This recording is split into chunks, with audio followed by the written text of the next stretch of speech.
Luce Sofusa se réalise sur des fonds traditionnels soigneusement préparés. Avec un enduit de chaux, il est nécessaire de réaliser une impression qui ne soit pas trop riche pour ne pas bloquer le fond. Un fond bloqué empêche un séchage uniforme et risque de créer des problèmes d'adhérence et de brillance de l'enduit de chaux. Nous vous conseillons l'application de notre impression plaque de plâtre qui permet une excellente adhérence de l'enduit et facilite la pose. Il est important d'obtenir après préparation un support parfaitement homogène et régulier.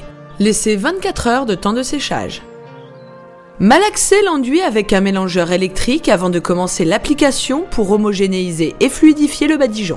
Luce Sofusa est une chaux en pâte qui permet de réaliser un stucco.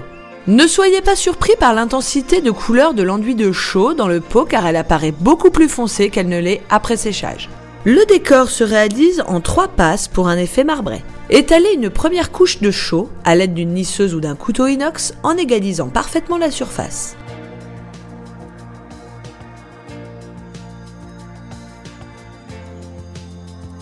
Réalisez un enduisage en plein. L'épaisseur déposée doit être suffisante sans laisser transparaître le support. Lors de l'application, évitez de réaliser des lignes droites. Appliquez en tous sens et de manière aléatoire. Laissez 24 heures de temps de séchage. Enlevez les cottes avec un abrasif très fin.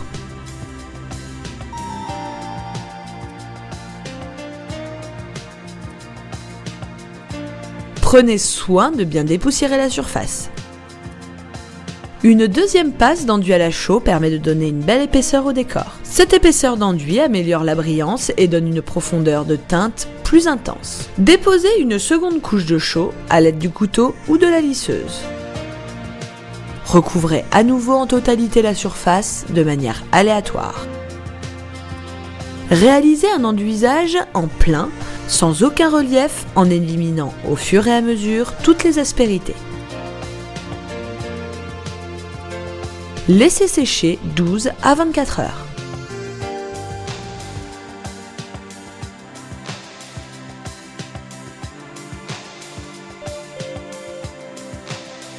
Enlevez les cottes avec un abrasif très fin entre 400 et 800. Prenez soin de bien dépoussiérer la surface. Avec le couteau ou la lisseuse, réalisez un papillonnage par petites touches juxtaposées pour un travail régulier. Ce dépôt de matière ne doit pas être ni trop épais ni trop fin pour obtenir un travail régulier et une belle profondeur de teinte.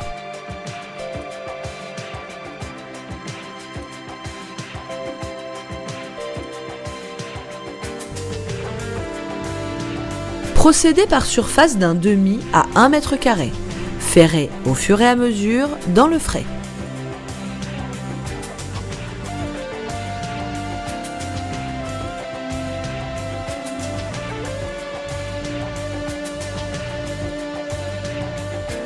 Le ferrage permet de faire briller le décor et augmente l'intensité de la couleur. Procédez ainsi de suite de la même manière.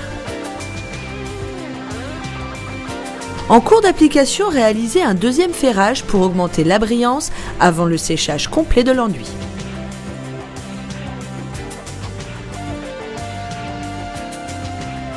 Les teintes sont beaucoup plus soutenues après ferrage. Pour éviter les reprises et les lignes droites, appliquez toujours de manière irrégulière en escalier. Nettoyez régulièrement la lame des outils avant de ferrer, ne pas laisser de matière sèche qui risque de rayer le décor. Pour une application en cuisine et salle de bain, nous vous proposons d'appliquer la finition cire lustrante incolore. Laissez 24 heures de temps de séchage avant d'appliquer la finition. La cire assure une protection anti-tache. Cette finition permet aussi d'améliorer le poli du stucco.